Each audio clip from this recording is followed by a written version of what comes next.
Hi, I'm Robert, and today I'm going to show you how I take this image of Laguna Beach from here to here, all in Lightroom. For this gloomy photo shoot, I went to Aliso Beach and Laguna Beach. There was a good amount of waves this day, and most of the rocks were covered in this green moss. They were incredibly slippery. This was the only time I fell down during a photo shoot while walking on the rocks. I was holding my camera at the time. It was on the tripod. When I slipped, my reaction was to lift my tripod above my head. I fell on my butt, but my camera was safe. I was in a bit of pain and I was sore the next day, but the camera was alright and I still got the shot. Let's get started editing this image like we always do. Down at the bottom, we're at the current version. We're going to skip vignetting. We're going to level this image. That looks straight. As always, we apply these two boxes, enable profile corrections, and remove chromatic aberrations. I'll do my standard sharpening routine of 100 sharpening and applying a mask. Hold down Alt, and we'll go to there, 40. We'll be sharpening everything but the sky. If you sharpen the sky, you're just going to add more grain and noise into it. Since I shot this on a very old Canon 40D, I don't want to add any additional defects. Let's skip over the color section. We'll come back to it.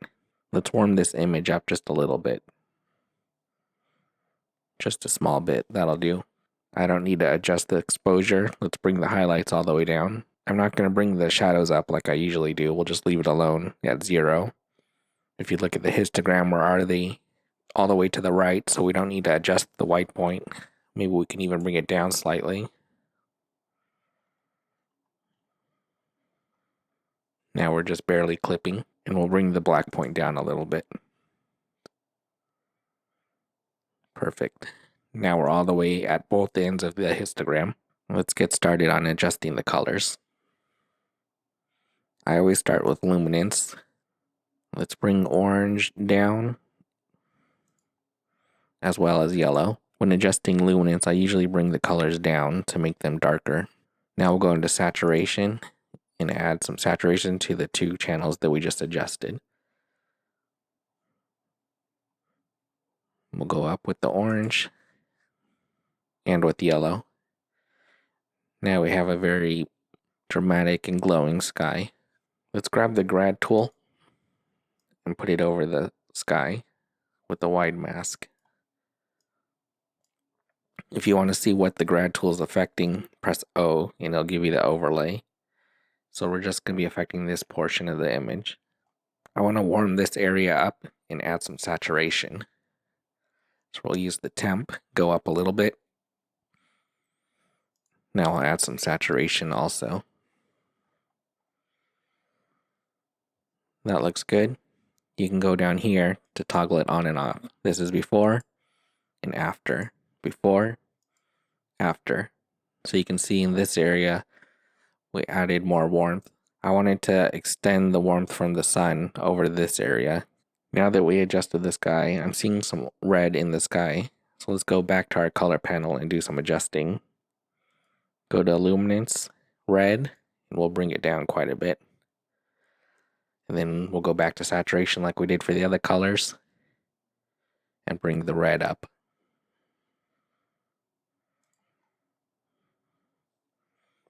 That looks good.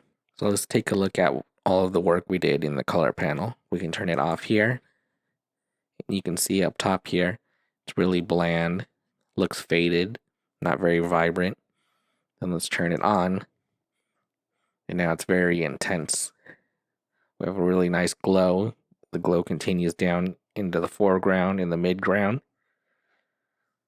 Let me turn that off again. We can look at the foreground. It looks kind of washed out. We turn it back on, and now it's very intense. We have a nice orange glow that fades nicely across the green moss. Let's grab a brush tool to finish up this image. Press O to turn on our overlay. Let's brush in some of this white water. We've done this before. We're going to brighten it up just a little bit. 0.3 looks good. The water was looking a little dark in relation to everything else. This area of the ground is quite dark, so I wanted to brighten up this foreground. So we have the bright rocks and the bright water transitioning into a pretty nice sunset. I'm surprised we were able to get this much color out of a gloomy sunset. When I was shooting this image, I was using a 3-stop graduated neutral density filter, like I do for all of my images. You put the graduated part over the sky, and then it transitions to clear for your foreground and midground. It makes it so you can get a proper exposure in the sky and in the foreground. Without the filter, your sky would just be blown out if you were exposing for your ground. At the time, I was using a cheap plastic high-tech filter. It added a very magenta color cast, which helped out in this image, but usually it causes issues. These days I use glass filters that are very high quality and do not have a color cast at all, so I don't have to worry about fixing color cast in post anymore. I hope you enjoyed this video and learned a few new things. If you did, please like and subscribe. Thanks.